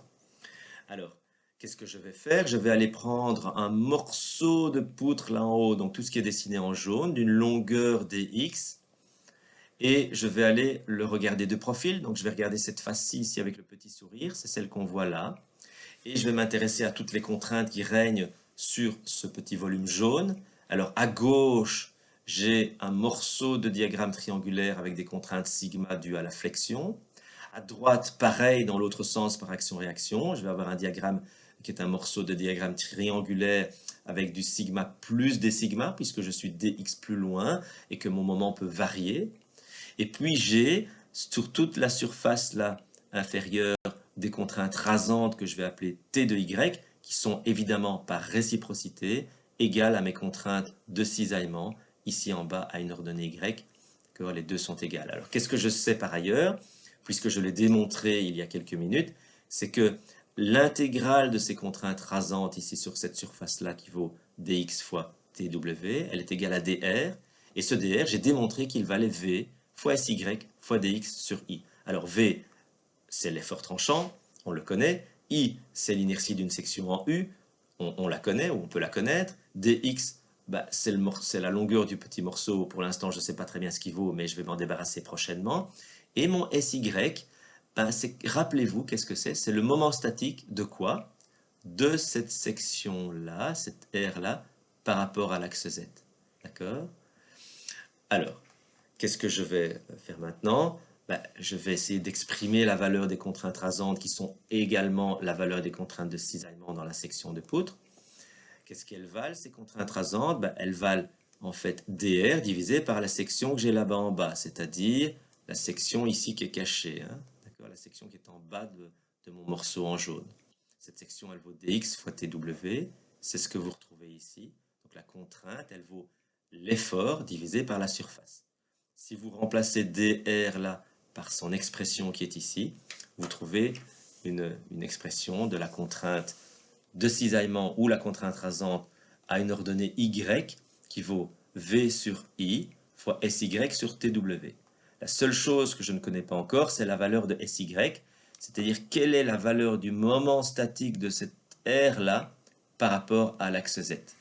Alors, qu'est-ce que je vais faire? Je vais, pour me simplifier la vie, dire que toute cette section-là, ici en jaune, c'est la somme de deux rectangles, donc le rectangle 1 et le rectangle 2. Et mon moment statique SY, ça va être la somme du moment statique du rectangle 1 par rapport à l'axe Z avec le moment statique du rectangle 2 par rapport à l'axe Z. Alors voilà ce que ça donne. Ça paraît un peu compliqué comme ça, mais c'est très facile à comprendre. Donc je vais commencer par le moment statique SY du rectangle 2. Il est plus simple à exprimer. Donc le moment statique du rectangle 2 par rapport à l'axe Z, c'est l'aire du rectangle 2, c'est-à-dire B fois TF, fois la distance entre son centre de gravité et l'axe Z, c'est-à-dire H demi moins TF demi. B fois TF, l'aire, fois le bras de levier, H demi moins TF demi. Ceci est le moment statique du rectangle 2 par rapport à l'axe Z. Alors je vais faire pareil pour le rectangle 1, c'est un petit peu plus long, mais ce n'est pas beaucoup plus compliqué à comprendre. J'ai ici l'aire du rectangle 1, et ici la distance entre son centre de gravité et l'axe Z. Alors regardez ma distance, mon paramètre D, c'est la hauteur de mon rectangle 1, d'accord? Alors cette hauteur, qu'est-ce qu'elle vaut? Ben, elle vaut H demi moins TF moins Y. C'est ce que je retrouve ici. H demi moins TF moins Y. Donc l'aire de mon rectangle 1, ben, c'est tout ça, c'est D, hein, ce fameux H demi moins TF moins Y fois TW. Et le bras de levier, donc la distance entre mon centre de gravité du rectangle 1 et l'axe Z, ben, c'est 2 demi plus Y. D demi plus Y. Transparent suivant. Alors, avec le transparent précédent, eh bien, j'ai démontré la valeur du taux de Y, donc de la contrainte de cisaillement ou de sa contrainte rasante équivalente, dans l'âme de la section en U. Hein. On avait un taux de Y, mais évidemment, quand on se trouve dans la semelle, ce Y est une constante et on devrait définir un nouveau paramètre, en l'occurrence, par exemple, un paramètre S, qui permet de déterminer la valeur de la contrainte de cisaillement, soit ici, soit là quelque part, soit à la jonction entre l'âme et la semelle.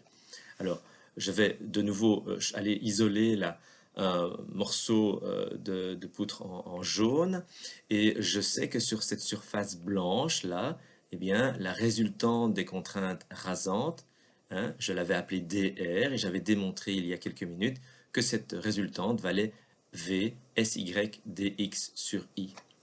Hein, ok. Alors, ce qui veut dire que la contrainte rasante vaut le dr divisé par cette surface blanche qui vaut tf fois dx. Donc, dr divisé par tf fois dx, eh bien, ça fait tout ça divisé par tf fois dx, c'est-à-dire que ça nous fait v sy divisé par i divisé par tf. Alors, je connais V, je connais I, je connais TF. Le seul paramètre un petit peu embêtant là-dedans, c'est le SY, ou plutôt le SY sur TF. Je vais le reprendre ici. Ok. Alors, le SY, qu'est-ce que ça représente? Ça représente la valeur du module du module statique, du moment statique, pardon, de ce rectangle-là par rapport à l'axe Z, c'est-à-dire l'air, S fois TF, fois la distance du centre de gravité à l'axe Z, c'est-à-dire H demi moins TF demi. Je retrouve ce H demi moins TF demi ici, et le TF fois S ici qui est l'air, donc, et donc SY sur TF vaut finalement S demi fois H moins TF. C'est-à-dire qu'on remarque que le moment statique, ou le moment statique divisé par TF, est linéairement proportionnel à la variable S, donc que l'on prend ici entre 0 et la longueur de la semelle. Alors, ça nous donne donc quoi en termes de contrainte de cisaillement en fonction de S? Ben, taux de S égale V sur 2I, on connaît l'effort tranchant, on connaît l'inertie, fois H moins TF, ce sont toutes des valeurs qu'on connaît, fois le paramètre S qui varie de 0 à une valeur qui est la longueur de la semelle. Alors graphiquement, qu'est-ce que tout ça nous donne? Hein, ce schéma ici résume le transparent précédent et celui-ci. Donc ce que je viens de dire, c'est que sur les semelles haut et bas, on a une contrainte de cisaillement qui varie de 0 à une valeur maximale. Et dans l'âme, on a une répartition des contraintes qui a cette allure-ci, qui a été démontrée au transparent précédent. Alors, une petite remarque quand même, c'est qu'on peut montrer, je ne vais pas le faire ici, mais on peut démontrer que l'intégrale des contraintes de cisaillement dans l'âme de la section en U est précisément égale à l'effort tranchant. En d'autres termes, eh bien, ça veut dire que l'âme suffit à reprendre l'effort tranchant. Et encore en d'autres termes, ça veut dire que si vous avez une poutre de section en U ou même en I, comme celle-ci qui est une poutre sur deux appuis, donc deux appuis à rotule, eh bien, vous pouvez vous contenter aux extrémités de relier uniquement l'âme aux appuis et pas les semelles, hein, puisqu'aux extrémités, on a de l'effort tranchant et pas de moment fléchissant pour des appuis à rotule. Donc si vous devez transmettre l'effort tranchant à travers la réaction d'appui, eh bien, vous pouvez vous contenter de ne connecter à l'appui que les âmes. Transparent suivant. Alors, un petit corollaire de ce dont on a parlé dans les deux transparents précédents, c'est que on a remarqué que les contraintes de cisaillement, hein, elles avaient une allure ici qui avait tendance à en fait tordre la section. D'accord? Donc cet effort là dans la semelle, et puis cet effort là dans l'âme et cet effort là dans la semelle inférieure, ont un bras de levier par rapport au centre de gravité qui a tendance à faire tourner la section. Et donc on en déduit qu'une section dissymétrique comme celle-ci, qui est soumise à un effort tranchant, en fait, est soumise à un effort de torsion. Alors, c'est un effet évidemment parasitaire qui provient du fait que l'effort tranchant est appliqué au centre de gravité. Et si on veut éviter cette torsion, ça veut dire qu'il faut décaler l'effort tranchant à droite d'une valeur que l'on connaît. Hein. Si on appelle T le moment de torsion qui est créé par ces trois forces ici qui viennent des contraintes de cisaillement, eh bien en fait, vous pouvez avoir un effort tranchant qui est appliqué à une distance T sur V, hein, à droite du centre de gravité, hein, qui compense parfaitement le moment de torsion dû aux efforts qui viennent des contraintes de cisaillement. Okay, puisque V fois D, c'est-à-dire V fois T sur V, est égal à T. D'accord? Alors ce point-là, eh bien, c'est ce qu'on appelle le centre de cisaillement ou encore le centre de torsion de la section qui n'est pas confondu avec le centre de gravité. Transparent suivant. Alors j'en viens maintenant à l'évaluation des contraintes de cisaillement dans une section en I, hein, puisque ce sont quand même les sections en I qui sont les plus courantes en construction métallique. Eh bien, une section en I, on va pouvoir la décomposer en deux sections en U. Et donc, à partir du moment où on le fait, en fait, la répartition des contraintes de cisaillement est immédiate, hein, la voici, c'est la répartition des contraintes qu'on a dans deux poutres en U. Okay. Voici graphiquement ce que ça donne dans une poutre en I. On a toujours cette répartition linéaire dans chacune de ces semelles des contraintes de cisaillement et une répartition qui a cette allure-ci dans l'âme de la poutre en I. Alors de nouveau, si on a une combinaison d'un effort tranchant dans un sens et un effort tranchant dans un autre, eh bien, on va calculer toutes les contraintes de cisaillement dans chacun des deux cas et puis on va les additionner vectoriellement. Transparent suivant. Alors voilà, quelques mots concernant l'allure des contraintes de cisaillement dans les autres types de sections. Ben, vous pouvez imaginer que pour tout type de géométrie, on va devoir faire le genre de démonstration qu'on a faite pour la section en U et pour la section en I, hein, qui n'est pas toujours, disons, rapide. Voici par exemple ici l'allure des contraintes de cisaillement dans une section en Y. Hein. On n'a pas tous les jours des sections en Y, mais simplement pour vous montrer qu'on peut calculer a priori la répartition de ces contraintes dans n'importe quel type de section. Ici, le schéma était un petit peu mal fait parce que ici, aux extrémités gauche, donc haute gauche, haute droite et inférieure, les contraintes de cisaillement ne peuvent être que nulles, évidemment. Transparent suivant. Alors voici un dernier transparent qui illustre la répartition des contraintes de cisaillement donc dû à l'effort tranchant dans deux autres types de sections très courantes, en particulier dans les structures métalliques, donc des structures carrées creuses et circulaires creuses. Hein, eh bien, la carrée creuse, on peut de nouveau la décomposer un petit peu comme la poutre en I en deux poutres en U qui sont accolées. Eh bien, voilà en fait la répartition des contraintes de cisaillement. Donc elles partent de l'axe de symétrie en haut vers la gauche et vers la droite en même temps, d'accord, pour s'annuler en fait sur l'axe de symétrie. Et dans une section circulaire creuse, eh bien, on a quelque chose de tout à fait similaire, avec donc des contraintes toutes petites sur l'axe de symétrie et des contraintes qui sont maximales au niveau de l'axe horizontal. Transparent suivant. Alors, on en arrive tout doucement donc, au chapitre 24 qui concerne l'évaluation des contraintes dans des éléments soumis à torsion. Hein, donc vous avez ici une belle photo là d'un arbre qui s'est rompu par un effet de vent, probablement sur un houppier dissymétrique, et donc qui a créé un effort de torsion dans le tronc, et on voit clairement ici une rupture qui s'est faite par torsion. Transparent suivant.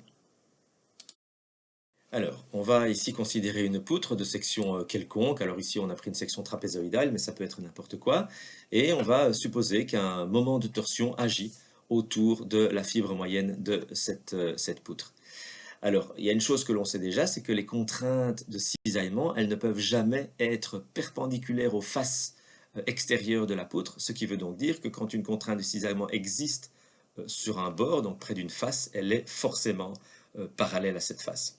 Alors, donc, on a une contrainte de cisaillement, par exemple ici dans la section. Cette contrainte de cisaillement localement agit sur une petite surface infinitésimale et est à une distance, disons d, du centre de gravité de la section. C'est-à-dire que cette contrainte de cisaillement fois la petite surface sur laquelle elle s'applique, fois son bras de levier, constitue un petit couple, je vais dire dt, créé par cet effort global ou ce moment de torsion global T. Et donc, on peut dire évidemment que cet effort de torsion, ce moment de torsion global, eh bien, il est égal à l'intégrale de tous les petits taux dA fois D. Alors, transparent suivant. Alors, comment est-ce qu'on va avoir une idée qualitative plus que quantitative de l'allure des contraintes de cisaillement dans la section d'une poutre qui est soumise à un effort de torsion? Eh bien, on va s'appuyer sur le théorème de l'analogie avec le liquide tournant. Alors, c'est très simple à comprendre. Lorsque une poutre est soumise à torsion et qu'elle a une certaine section, hein, par exemple une section rectangulaire, circulaire, enfin n'importe quelle section, eh bien en fait, l'allure des contraintes, donc des vecteurs contraintes de cisaillement dans cette section, va être similaire à l'allure des vecteurs vitesse d'un liquide que l'on ferait tourner dans cette section si elle était creuse. D'accord? Donc imaginez un seau d'eau, je le regarde vu du haut, le voici ici, et il est rempli d'eau. eh bien, je vais faire tourner l'eau à l'intérieur du seau, eh bien, cette eau, en fait, va avoir une vitesse sur la périphérie du seau qui va être beaucoup plus importante que la vitesse près du centre du seau. D'accord? C'est exactement ce qui se passe pour les contraintes de cisaillement. Voici par exemple une section quelconque ici. Imaginez que vous la regardez d'en haut et que vous fassiez tourner de l'eau à l'intérieur. Eh bien, les vecteurs vitesse vont avoir cette allure-ci et vont être en fait similaires aux vecteurs, aux lignes de vecteurs de contrainte de cisaillement si vous prenez la même section d'une poutre que vous soumettez à un effort de torsion. Donc c'est un théorème quand même assez extraordinaire qui permet en un clin d'œil d'avoir une idée précise de la répartition des contraintes de cisaillement dans une section soumise dans une poutre soumise à torsion. Et alors, qu'est-ce qu'on voit évidemment maintenant, hein, qu'est-ce qu'on remarque sur toute cette section? Eh bien, on confirme quelque chose que je vous ai dit en tout début du chapitre précédent sur les contraintes de cisaillement dues à l'effort tranchant. Je vous ai toujours dit, et je vous ai dit plusieurs fois d'ailleurs, que les contraintes de cisaillement ne pouvaient être le long d'un bord d'une poutre, ne pouvaient être perpendiculaires à ce bord. Elles ne peuvent qu'être que tangentes à ce bord. Hein. Si vous faites l'analogie avec le liquide tournant, ben vous imaginez mal qu'un vecteur vitesse soit perpendiculaire au bord du récipient. Ça ne serait pas possible, évidemment. Le vecteur vitesse est obligé, à un moment donné, de revenir, soit de s'annuler, soit de revenir parallèle au bord du récipient. Transparent suivant.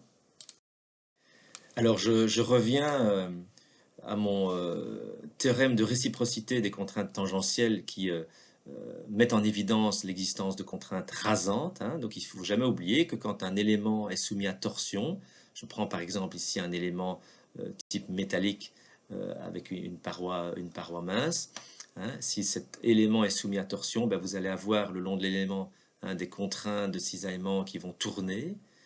Eh bien, si vous prenez une section quelconque qui est parallèle à la fibre moyenne, vous allez retrouver des contraintes rasantes qui sont exactement égales aux contraintes de cisaillement.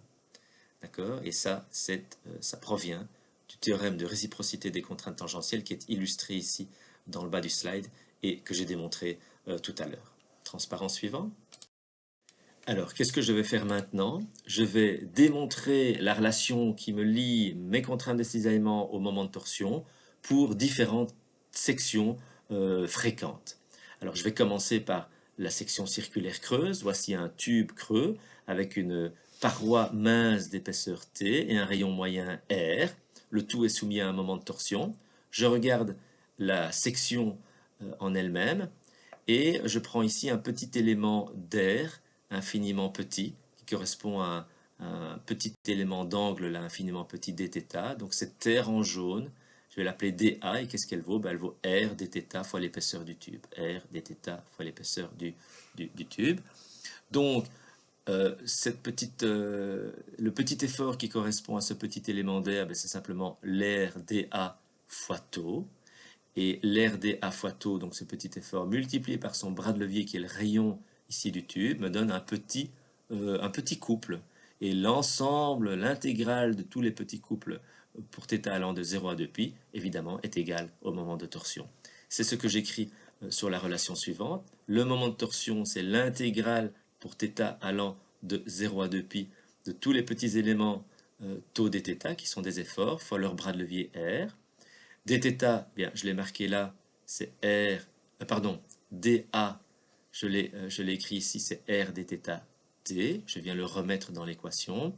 Alors, le tau, le R, le t et encore le R ben, peuvent sortir de l'intégrale. Puis ben, l'intégrale de 0 à 2π de dθ, c'est forcément 2π. Qu'est-ce que j'obtiens finalement? J'obtiens cette relation-ci, tau égale t divisé par 2π r carré t. Alors, souvenez-vous, on avait, il y a plusieurs semaines déjà, défini ce qu'était le moment d'inertie polaire. Donc, c'était simplement l'intégrale des distances au carré par rapport à un point fois des éléments d'air. Et pour un cercle creux, eh bien, cette inertie polaire valait 2π r cube t. Alors, si vous introduisez ce 2π r cube t dans cette équation-là, vous trouvez une expression qui est celle-ci, tau égale le moment de torsion t fois R divisé par l'inertie polaire. Alors on peut faire une analogie entre cette relation-là et l'équation qui nous donne la contrainte de flexion en fonction du moment. Sigma égale MY sur I. Maintenant, pour la torsion, on a un taux égal T R sur IP. Ce sont deux relations qui sont très similaires. Transparent suivant. Alors maintenant, on va considérer la section circulaire creuse, mais d'une poutre qui a été fendue sur toute sa longueur. Alors voici ici la fente que l'on a représentée sur le dessin. Alors cette fois-ci, ça va tout changer. Pourquoi? Parce que quand on revient maintenant au théorème d'analogie avec le liquide tournant, ben, tout ce que les contraintes de cisaillement peuvent faire, c'est circuler, tout comme de l'eau qui serait dans cette section-là, circuler le long d'une paroi, et puis là, elle est obligée de faire demi-tour, elle revient sur la paroi intérieure, ok, et puis idem ici, et elle repart comme ça. D'accord? Donc qu'est-ce que je vais faire? De nouveau, je vais considérer un petit morceau ici d'air qui est délimité par un angle dθ. D'accord? Alors évidemment, si je fais un zoom là-dessus, qu'est-ce que je vais voir? Ben, je vais avoir une répartition des contraintes de cisaillement que je vais considérer comme étant linéaire. D'accord? Ça a un certain sens si on fait une analogie avec le liquide tournant. Et donc, ça veut dire que vous avez ici sur cette partie-ci de la répartition des contraintes un effort dF qui est dirigé par là. Et en dessous, vous avez un effort dF égal mais opposé qui est dirigé donc dans l'autre sens. Alors, comme tout ça est triangulaire, ben, la distance entre ces deux efforts équivaut aux 2/3 de l'épaisseur de la paroi, hein, puisque le centre de gravité d'un triangle est toujours situé au premier tiers. Et donc, à partir du moment où on connaît ces deux efforts dF et on va les calculer, eh bien, le petit couple localement qui se passe là, ben, c'est cet effort dF fois cette distance-ci qui vaut 2t sur 3. Il nous reste à calculer évidemment l'effort dF. Que vaut-il? Ben, l'effort dF qui est l'intégrale de ces petites contraintes-là qui varient de 0 à une valeur t max. Ben, qu'est-ce que ça vaut? Ce dF, ben, ça vaut la moyenne de ces contraintes entre 0 et t max, c'est-à-dire t max demi. Et sur quelle surface est-ce que ces contraintes agissent? Eh bien, elles agissent sur une surface t demi, d'accord? Et au total, donc t demi en largeur, on va dire, et en longueur, donc une longueur qui vaut r dθ. D'accord? Donc la surface sur laquelle agissent ces contraintes moyennes tau max demi vaut t demi fois r dθ. Ok? Alors, ben, je vais refaire une intégrale entre 0 et 2π. Donc le moment de torsion, c'est la somme de toute une série de petits moments de torsion intégrés entre 0 et 2π. Ces moments de torsion, eh bien, je les connais. Hein, j'ai dit qu'il valait 2/3 de t fois df. Et mon df, il vaut tout ceci. Alors, je vais mettre tout ça dans une équation. Okay, c'est la suivante. Mon intégrale de 0 à 2π eh bien, sort de tout ceci, puisque tout ceci, en fait, ce sont des constantes qui sont indépendantes de θ. Et quand je résous cela, je trouve une expression qui est celle-ci et qui me donne la valeur de la contrainte maximale de cisaillement dans ma section ouverte en fonction du moment de torsion. Alors vous allez me dire, bon, et qu'est-ce que ça change d'avoir une fente? Eh bien, ça change tout. Regardez, je vais vous réécrire ici la valeur de la contrainte de cisaillement, donc due à une torsion dans une section circulaire creuse fermée, donc qui n'a pas été fendue sur le côté. Eh bien, si je modifie un petit peu cette équation pour mettre en évidence le terme 3t sur pi r t carré, c'est-à-dire la valeur de la contrainte de cisaillement maximale si la section était fendue, eh bien, j'ai un paramètre, la t sur 6r, qui en ressort. Et t, c'est déjà petit, hein, on a dit que c'était une section mince, et en plus, elle est divisée par 6 fois le rayon du tube, ce qui fait que ce nombre-ci est tout petit. Or, c'est celui qui multiplie la valeur de la contrainte dans la section ouverte pour trouver la valeur de la contrainte dans la section fermée. Ce qui veut donc dire que le rapport entre les contraintes dans la section fermée donc, et avec les contraintes dans la section ouverte est vraiment très très grand. Donc, en d'autres mots, c'est donc très défavorable au point de vue de la torsion d'aller fendre un élément dans le sens de la longueur. Transparent suivant. Alors, qu'est-ce que je vais faire maintenant? Je vais démontrer la formule de cisaillement pour la section circulaire pleine. Donc, voici une section une section circulaire pleine soumise à une torsion T. Je vais avoir un petit élément d'air là qui est à une distance petite r du centre de gravité de la section. Soit dit en passant, ça n'est pas noté, mais le grand R désigne le rayon de la section. Alors je vais, par analogie avec le liquide tournant, considérer que la répartition des contraintes elle est linéaire et va d'une valeur 0 à une valeur taux max ici en périphérie. Okay, et donc, en fait, le moment de torsion, il s'oppose à toute une série de petits couples qui proviennent de la contrainte taux, agissant sur les petites surfaces jaunes, ayant chacune d'elles un bras de levier petit r. Okay, donc, pour équilibrer l'effort de torsion, qu'est-ce que je dois faire? Je dois faire une intégrale allant de 0 à grand R, donc de 0 au rayon du cercle, puis une intégrale allant de 0 à 2π portant sur θ. De quoi? Eh bien, d'un petit effort taux dA fois un bras de levier R. Ok? Alors, il faut encore exprimer taux. Que vaut taux? Je viens de dire qu'il variait de 0 à taux max. Donc, en fait, je peux l'exprimer comme étant petit r sur grand R fois taux max. Vérification, en petit r égale 0, ce taux vaut bien 0. Et en petit r égale R, ce taux vaut bien taux max. Et mon dA, donc l'air de mon petit élément jaune, eh bien c'est petit r dθ, ok, fois dr, qui est la largeur ici de ma surface jaune. Petit r fois dθ fois dr. Okay, je vais faire cette double intégration sur r et sur θ. Qu'est-ce que je vais faire? Je peux mettre certaines choses en évidence, et finalement je trouve pi r cube sur 2 fois taux max. Ce qui me donne en fait finalement la formule suivante. La contrainte maximale de cisaillement dans une section circulaire pleine soumise à un moment de torsion vaut 2 fois t divisé par pi r cube. Alors on peut encore faire certaines analogies, hein, comme j'ai fait tout à l'heure pour la section circulaire creuse. Donc ici, on a une inertie une inertie polaire qui... donc je vous reporte au chapitre sur les caractéristiques géométriques des sections qu'on a vu il y a quelques semaines. Donc l'inertie polaire vaut pi r4 sur 2.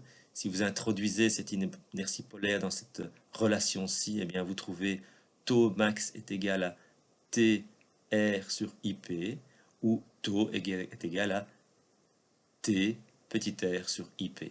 Okay, et de nouveau, il y a une analogie que l'on retrouve, tout comme d'ailleurs pour la section circulaire creuse, avec la formule sigma est égal à my sur i.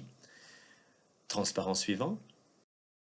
Alors une petite remarque que je voudrais faire sur la déformée des sections qui sont des éléments qui sont tordus. Eh bien, quand on a affaire à autre chose qu'un cercle plein ou un cercle creux, eh bien l'effet de la torsion sur les sections est un effet de gauchissement, c'est-à-dire que des sections qui sont droites avant déformation se tordent, comme on peut le voir ici sur l'image. Alors, ce que je fais en général quand je donne cours face aux étudiants, c'est que je prends une gomme que j'ai au préalable quadrillée avec des traits réalisés au bic, et je la tords, et on voit clairement cet effet de gauchissement. Donc vous pouvez essayer sur une gomme, si vous en avez une avec vous, vous dessinez une section rectangulaire, donc transversale, avec un trait de crayon ou un trait de bic sur la gomme, vous tordez la gomme et vous allez voir que votre section va se gauchir. Transparent suivant. Alors, voici une petite formule intéressante que l'on va démontrer et qui permet de calculer les contraintes de cisaillement dans des éléments en torsion qui ont une paroi mince, qui sont creux, mais qui ont une section quelconque. Et c'est là l'intérêt de la formule. Alors, l'épaisseur de la section, on va la considérer comme constante, on va l'appeler T. Qu'est-ce que je vais considérer? Je vais aller considérer ici un petit élément de surface qui a une longueur delta S et une épaisseur évidemment T. Donc l'air ici vaut T fois delta S. Elle correspond donc à un petit effort delta F qui vaut taux fois T fois delta S. Alors ce petit delta F, si on le prend par rapport à son bras de levier ici par rapport au centre de gravité de la section, eh bien ce petit delta F nous crée un couple qui va s'opposer évidemment au moment de torsion appliqué sur la section, et ce couple vaut R delta F, c'est-à-dire R fois taux fois T fois delta S. Alors en parallèle de ça, qu'est-ce que je peux remarquer? Je vais aller chercher ici la surface moyenne, c'est-à-dire la surface qui se trouve à l'intérieur de cette zone pointillée là qui définit, comment est-ce que je vais appeler ça, la demi-épaisseur du profilé. D'accord? Donc cette zone-ci, je vais aller la redessiner en grisé ici. Okay. À peu de choses près, c'est l'aire totale de la section, hein, s'il était considéré comme pleine, puisque je considère que mon T est petit, hein, j'ai une paroi mince. Alors, regardez ici, j'ai ma longueur ds, et donc l'aire d'un triangle, c'est base fois hauteur sur 2, donc l'aire de ce triangle-là, c'est delta S fois R divisé par 2, donc la surface totale ici en grisé que je vais appeler A, ben, c'est la somme de tout ceci, ou l'intégrale de tout ceci, c'est-à-dire 1 demi fois la somme des R delta S. Alors, qu'est-ce que je vais faire avec tout ça? Eh bien, je vais dire que le moment de torsion, donc, c'est la somme des petits r fois delta F, okay, c'est-à-dire la somme des petits r fois taux T delta S, je le mets ici. Alors, je vais sortir de l'équation mon T et mon taux qui sont des constantes, et puis je vais trouver ici une somme des R delta S, qui est par hasard ce que j'avais établi ici. C'est-à-dire que la somme de R delta S, c'est 2 fois l'air A. Okay. Je vais remplacer cette somme-là par 2 fois l'air grise. Et qu'est-ce que j'obtiens finalement? J'obtiens la formule de Brett qui date de 1896 et qui exprime la relation entre la contrainte taux et l'effort de torsion T qui agit dans une section à paroi mince, tordue, de forme quelconque. T sur 2 fois l'épaisseur du tube fois l'air de cette section, donc considérée comme pleine. Transparent suivant. Alors, quelques considérations relatives aux déformations de torsion avec ce transparent et le suivant. Donc, pour les profils tordus qui ont une section symétrique, eh bien, la section tourne autour de l'axe qui correspond en fait à la fibre moyenne de l'élément. D'accord? Donc, le centre de torsion, dans ce cas-ci, est confondu avec le centre de gravité. Par contre, quand vous avez des sections qui sont dissymétriques et qui sont soumises à torsion, eh bien, les sections tournent autour d'un point qui n'est pas le centre de gravité, qui est un autre point qui s'appelle le centre de torsion. Transparent suivant. Alors, un dernier transparent relatif aux déformations de torsion. Un petit rappel, lorsqu'on avait des éléments qui étaient tendus et comprimés, eh bien, on avait cette relation-là qui exprimait le lien qu'il y a entre l'allongement ou le rétrécissement et l'effort normal qui est appliqué, N égale EA fois delta sur L. Quand on a un élément fléchi, eh bien, on a une relation qui lie le moment fléchissant à l'inverse du rayon de courbure. C'était deux relations similaires. Et pour les éléments tordus, on a de nouveau une relation très semblable aux deux précédentes. T égale G fois quelque chose qu'on va appeler l'inertie de torsion et qui n'est pas, en tout cas pas toujours l'inertie polaire, fois dθ sur dx, c'est-à-dire la variation d'angle de rotation des sections par unité de longueur.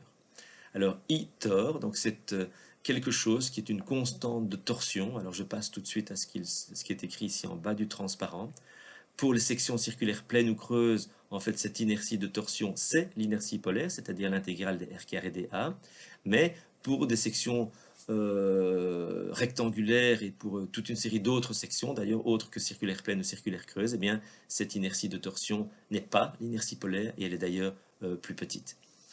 Une dernière chose à dire, quand on regarde cette relation-ci, eh bien, elle peut par exemple servir, hein, regardons ce schéma-ci, elle peut par exemple servir à calculer la rotation d'une section par rapport à une autre sur une longueur x, d'accord?